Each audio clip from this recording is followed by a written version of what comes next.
లేకపోతే దేశ విచ్ఛిన్నకర శక్తులు, విదేశీ మిషనరీ శక్తులకు గాని, డీప్ స్టేట్ లాంటి శక్తుల దగ్గర డబ్బులు తీసుకొని, ఈ శవాన్ని అడ్డం పెట్టుకొని గొడవ చేయాలనేటటువంటి ప్రయత్నం చేస్తున్నారా? ప్రభుత్వం మీద వ్యతిరేకంగా చేస్తున్నారా? పోలీస్ వ్యవస్థ మీద వ్యతిరేకంగా చేస్తున్నారా? హిందువుల మీద వ్యతిరేకంగా చేస్తున్నారనేది స్పష్టంగా కనిపిస్తుంది. దాని వెనక ఉన్నటువంటి కుట్ర కోణం ఏంది? ఈ పాస్టర్ అజయ్ బాబుకి ఇంత గొడవ చేయడానికి, ఇంత హడావిడి చేయడానికి ఎవరైనా డబ్బులు ఇచ్చిర్రా? వెనక ఎవరైనా ఉన్నారా? ఏమైనా పొలిటీషియన్స్ ఉన్నారా? విదేశీ మిషనరీ శక్తులున్నాయా? విజయ్ ప్రసాద్ రెడ్డి వెనక విదేశీ శక్తులున్నాయా? అనేటటువంటి వ్యవస్థ మీద కూడా పోలీసులు ఇన్వెస్టిగేషన్ చేయాలి. ఎందుకంటే ఈ ఇద్దరు పాస్టర్ శవాల దగ్గర ఏం గొడవ లేదు. వీళ్ళిద్దరూ తాగే యాక్సిడెంట్ అయి చచ్చిపోయారు. ఏం గొడవ లేదు. మరి ఆడి దగ్గరే ఎందుకు గొడవ చేస్తున్నారు? ఆ రాజమండ్రి ప్రాంతము, కాకినాడ ప్రాంతంలోనే ఎందుకు ర్యాలీలు తీస్తున్నారు? ఎందుకు గొడవలు సృష్టించాలని ప్రయత్నం చేస్తున్నారు అనేటటువంటిది డీప్‌గా స్టడీ చేయాల్సిన అవసరం ఉందని నా భావన.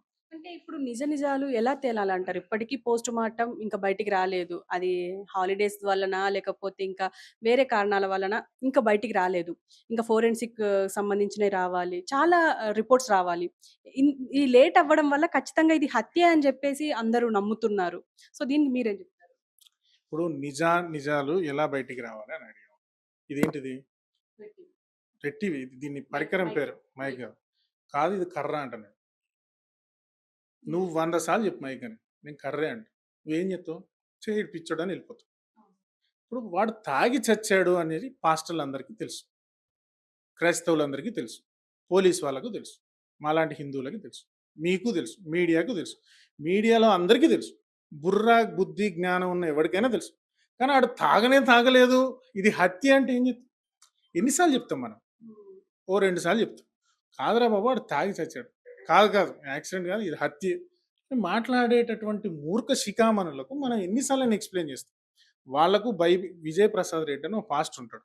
మీరు మీ టీవీ ఛానెల్‌లో కూడా 4, 5 అతనికి బైబిల్ మొత్తం తెలుసు. బైబిల్‌లో యేసుక్రీస్తు దేవుడు కాదని ఆయనకు తెలిసినంతగా క్రిస్టియన్‌లో ఏ పాస్టర్‌కి తెలియదు. యేసు దేవుడు కాదని ఆయనకు తెలుసు. యెహోవా ఏమీ పీకలేడు అని ఆయనకు తెలుసు. అసలు క్రైస్తవం అనేటటువంటిది ఓ సిద్ధాంతం లేని మతం అని ఆయన మనస్సాక్షికి బాగా తెలుసు. కానీ క్రైస్తవులను మతం మార్చడానికి డబ్బుల కోసం ఆయన ఇంకా క్రైస్తవ మత ప్రచారం చేస్తూనే ఉన్నాడు. వాడికి తెలివి లేదని కాదు. ఆ పాస్టర్ గాడికి అన్ని అసలు యేసు దేవుడు కాదని బ్రహ్మాండంగా తెలుసు విజయప్రసాద్ రెడ్డి. కానీ యేసే దేవుడు అని ప్రచారం చేస్తాడు. ఎందుకు? దాని వెనక ఒక ఎజెండా ఉంటది. ఫైనాన్షియల్ బ్యాక్‌గ్రౌండ్ ఉంటది. వాళ్ళకు చుట్టూ ఓ 10 మంది ఉంటారు. ఆ 10 మందిని కాపాడుకోవడానికి, డబ్బులు సంపాదించుకోవడానికి అదో వ్యాపారం. ఈ పాస్టర్‌లకు కూడా ఇది హత్య అని ఏ పాస్టర్ అయినా యూట్యూబ్‌లో వీడియో పెడితేనే వ్యూస్ వస్తాయి. ఏ పాస్టర్ అయినా ఇది హత్య కాదు, ఇది యాక్సిడెంటే అని యూట్యూబ్‌లో వీడియో పెడితే వాడికి వ్యూస్ రావు. అదేంటి తిట్టడానికైనా చూస్తారు గదా! తిట్టడానికైనా ఫస్ట్ వీడియో చూస్తారు. మళ్ళీ రెండో వీడియో చూడరు. ఇది మీది హత్య అని ప్రచారం చేసి 20 వీడియోలు పెట్టినా 20 వీడియోలు చూస్తారు. ఓకే. వాళ్ళకు ఈ యూట్యూబ్ ఇన్‌కమ్ మీద, ఈ పబ్లిసిటీ మీద, దీని వెనక కుట్ర చేయాలనే ఆలోచన మీద, హిందువుల్ని టార్గెట్ చేయాలి, సంస్థల్ని టార్గెట్ చేయాలనే ఆలోచన మీద ఉన్న శ్రద్ధ నిజాన్ని ఒప్పుకోవాలి, నిజాన్ని సమాజానికి చెప్పాలి అనేటటువంటిది లేదు వాళ్ళకి. అది వాళ్ళ మెంటాలిటీ. వాళ్ళంతే అది మూర్ఖుడి మనసును రంజింపజేయలేము అనేటటువంటిది సామెత అది. వాస్తవం. అది మూర్ఖుడు. అంటే ఇప్పుడు ఒకవేళ ఈ రిపోర్ట్‌లు అసలు పారదర్శకంగా రావు అని జెప్పేసి కూడా కొంతమంది వాదన. అంటే కావాలని మ్యానిపులేట్ చేస్తారు. దీంట్లో రాజకీయాలు కూడా అంటే పొలిటీషియన్స్ కూడా ఇన్వాల్వ్ అయ్యున్నారు అని చెప్పేసి వాళ్ళ వాదన. మీరేమంటారు? అసలు ఈడెవడండి నన్నడిగితే? ఈడికి అసలు ఏ సంబంధం లేదు. వాడు పచ్చి తాగుబోతు. మీకు బండి వెళ్ళినటువంటి విధానము, అతని డే ప్లానింగ్ గనక మీరు గమనిస్తే, వాడొక సైకో అని అర్థమైతుంది. వాడు పొద్దున 11కి మిట్ట మధ్యాహ్నం హైదరాబాద్‌లో ఎర్రటెండలు. అసలు మనం మామూలుగా అట్లా బయటికి పోయిరామని ఎందుకు ఈ ఎండలో సాయంత్రం పోదాం అనుకుంటాం. వాడు ఇక్కడ నుంచి రాజమండ్రికి ఎళ్ళాలని ప్లాన్ చేసుకున్నాడు. ఇంత ఎండలో వాడు కోదాడలో మందు కొనుక్కున్నాడు. రోడ్డు మీద పడిపోయాడు. ఏది విజయవాడ దాటిన తర్వాత రోడ్డు మీద పడిపోయాడు. పడిపోయి 3 గంటలు నిద్రపోయాడు. నిద్రపోయి లేచిన తర్వాత అమ్మో! ఇట్లా అయిపోయిందేంది అసలు ఏం మందు తాగిన్నో నేను. ఇప్పుడన్నా ఇంటికి మంచిగా పోవాలని లేదు. మళ్ళీ ఏలూరులో మందు కొనుక్కున్నాడు. అంటే అదొక సైకో మెంటాలిటీ. అట్లాంటి సైకో మెంటాలిటీ లాంటి ఎదవల్ని టార్గెట్ చేయాలి. వాళ్ళని ఏదో చేయాలి అనే ఆలోచన ఎవడికుండదు. అసలు ఈడెవడో ఎవడికి తెలీదు. మీ యూట్యూబ్ ఛానల్ 2 రోజులు చూపించడం మానేస్తే ఆళ్ళు హడావిడి చేయడం కూడా మానేస్తారు. వాస్తవానికి అంతే. కానీ వీడిని టార్గెట్ చేసి పాస్టర్ ప్రవీణ్ పాడాలని చంపాలనేటటువంటి ఉద్దేశం అయితే ఎవడికి లేదు. అది పచ్చాబద్ధం. దీని వెనక ఏ కుట్ర లేదు. వాడు తాగాడు. వాడు చచ్చిపోవాలని డిసైడ్ అయ్యాడేమో అనేటటువంటి నా అభిప్రాయం. ఎందుకంటే అంత అట్లాంటి బండి డ్రైవింగ్ చేసి హెడ్ లైట్ లేకుండా బ్లింకర్ వేసుకొని అంత దూరం ట్రావెల్ చేసి తాగి అంటే వాడి మీద బాధ్యత లేదు. కుటుంబం మీద, వ్యక్తి మీద బాధ్యత లేని వ్యక్తి అతను.